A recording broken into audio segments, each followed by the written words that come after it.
finalizing the details of a meeting. Finalizing the details, so time, place, and confirmation. You can see here how my brain works. I like computer programs. So a little bit like an algorithm here. So state your availability.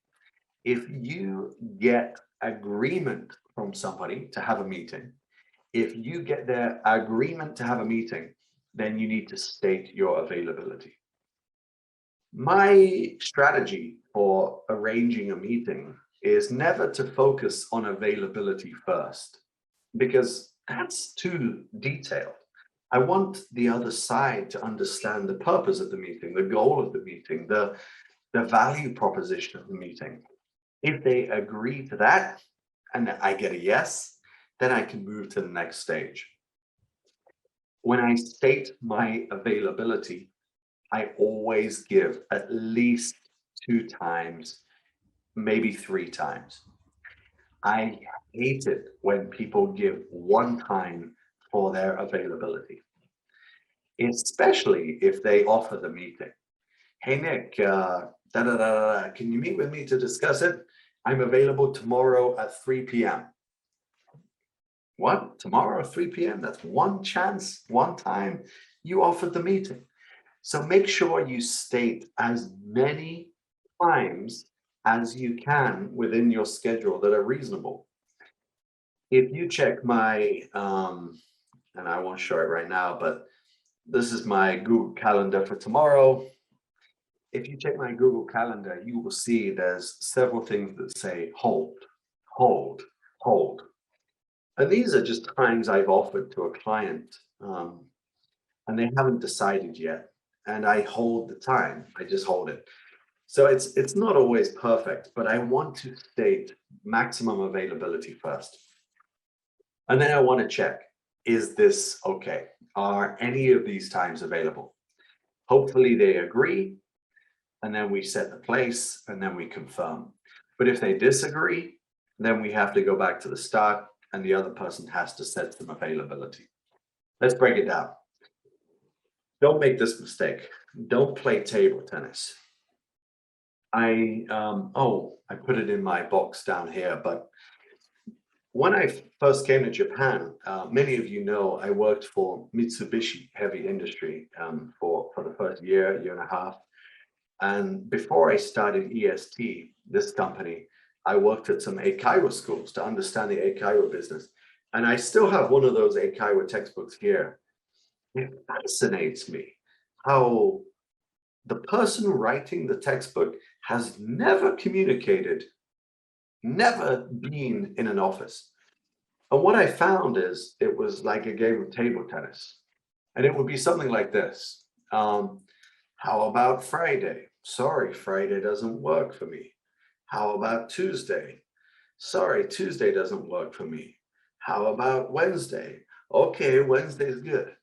And it was just a game of table tennis. And then next, the textbook would say, how about 3 p.m.? Sorry, I'm busy at 3 p.m. How about 4 p.m.? It was exhausting. Nobody communicates like that. Nobody who is a professional will communicate with a game of table tennis.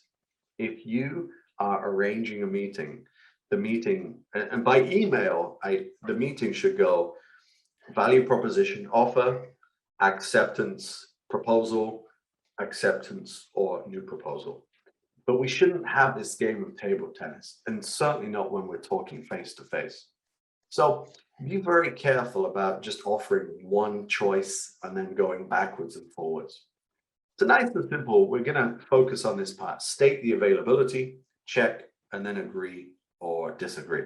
Let's have a look at the first part then. So whenever you state your availability, very simply, just say, I'm available anytime on Friday morning. I'm available anytime on Tuesday. I'm available anytime on Wednesday after 3 p.m. I'm available anytime on Monday between 2 p.m. and 5 p.m. And if you can, list a couple of choices. So usually when I write an email, I use a semicolon. I'm available anytime, semicolon. hyphen, on Friday morning, hyphen, on Monday between 2 and 5 p.m., hyphen, on Wednesday after 3 p.m. So make sure you have some wide range of availability. And you can see here that I've offered flexibility. And then usually in my calendar, I try to put a hold. Then very simply, I say, do any of these work for you? Are any of these convenient for you? So I'm giving a minimum of 2 choices. A maximum, it's up to you, a reasonable number. I'm available anytime on Friday morning or on Monday between 2 and 5 p.m. or on Wednesday after 3 p.m. Do any of these work for you? Don't forget, earlier we told the listener how much time we need. We said here, I need around 60 minutes of your time. I need around 30 minutes of your time. And this is why it's important, because then the listener can think about which window they want to use. So nice and simple. I'm available anytime, A, B, or C. Do any of these work for you? Are any of these convenient for you? If you want to accept an offer, nice and simple, you just say it specifically. Great. Friday at 10 a.m. would be perfect. You can be more specific if you want. Great. Friday at 10 a.m. or Friday from 10 a.m. to 10:30 would be perfect. So if you want to be more specific, use the time they mentioned before. Lock them into that commitment for time. Yeah, great. This would be perfect. So state the specific time. God, I'm having a nightmare going back to that textbook from the eikaiwa school I worked at. Great. Friday would be perfect. Okay, what time is good for you? How about 10 a.m.? Sorry, 10 a.m. is no good. How about 2 p.m.? Yes, 2 p.m. is okay. Great, 2 p.m. Oh man, it was a nightmare. So give people a range of choices early in the process, and then say, do any of these work for you? Are any of these convenient for you? Really nice phrases here, really nice phrases for checking availability.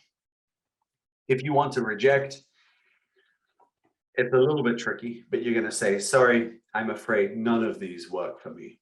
None of these work for me. So a little strange phrase here, work for me. Yeah, it doesn't work for me. None of these work for me. And if so, you have to go back to the top and you have to share your availability. That's now your responsibility. I've had many meetings in Japan where I've proposed a meeting and I've given 5 choices of times, and the person said to me, no, none of these work for me. And then the conversation finished. Okay, well, I gave you 5 choices.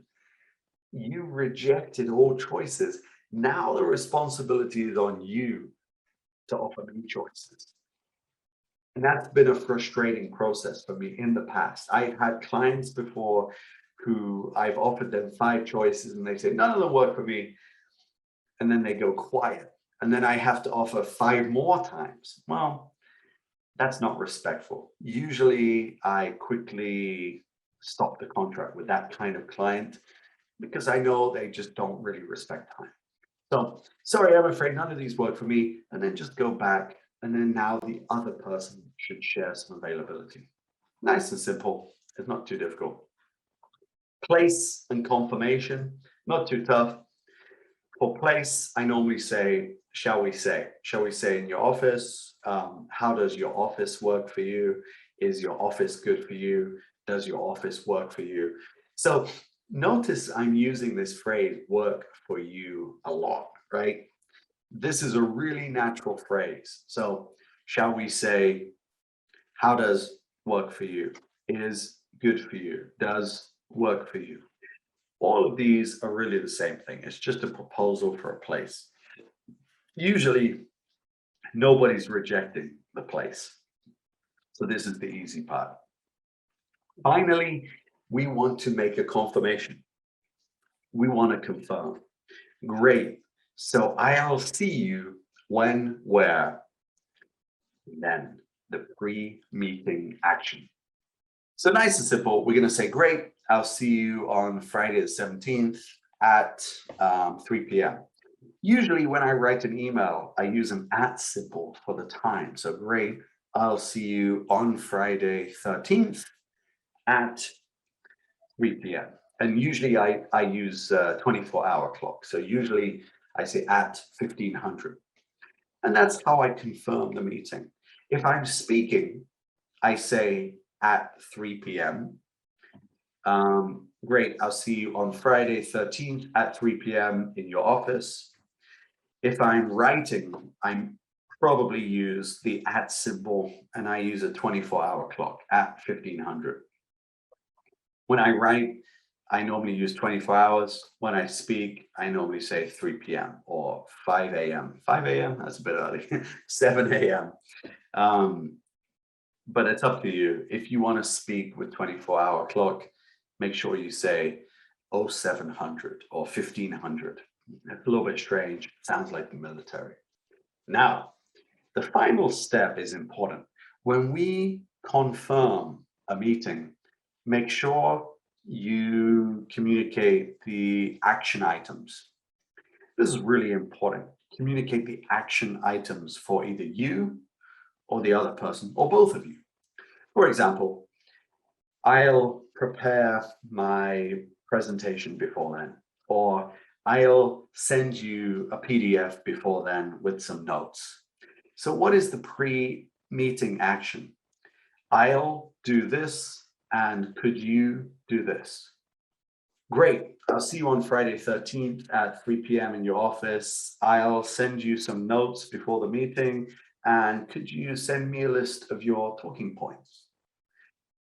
Any time I have a meeting with someone, when I confirm the meeting, so now I've confirmed the place, I've confirmed the time, and we discussed the purpose and everything else, I always finish with the action items. What do you need to do and what do I need to do before the meeting? In my experience, I found that this increases the level of respect and it increases the level of preparation for the meeting. So many meetings I've joined in the last 18 years have nobody prepared. Just last week, I joined a meeting. Somebody was trying to sell my company something. They hadn't prepared anything. They had not even checked my company website. How can they be prepared for the meeting if they haven't even checked my company website? Ridiculous. So it's important to set pre-meeting actions. In this case, I did not set the pre-meeting action last week because they're a salesperson. A salesperson should always set the pre-meeting action. And remember, the pre-meeting action can be what I'm going to do, not what you have to do, what I'm going to do. That tells the other person that you are going to join the meeting with energy, with preparation. Great, thank you. I'll see you on Friday the 13th at 3 p.m. in your office. I will prepare my presentation before and I'll send you my notes by email. The listener is going to think, wow, this person is prepared. All right. So that's our final strategy here. State your availability and then ask, either agree or disagree. If you disagree, you got to loop back round. And then after you agree, state your place and your confirmation. The key is no table tennis. It's not a game of table tennis. Be flexible with your offer. Don't just offer one choice. And if you reject, make sure you offer several choices to return. All right, here we go. Final quiz. Question number 1.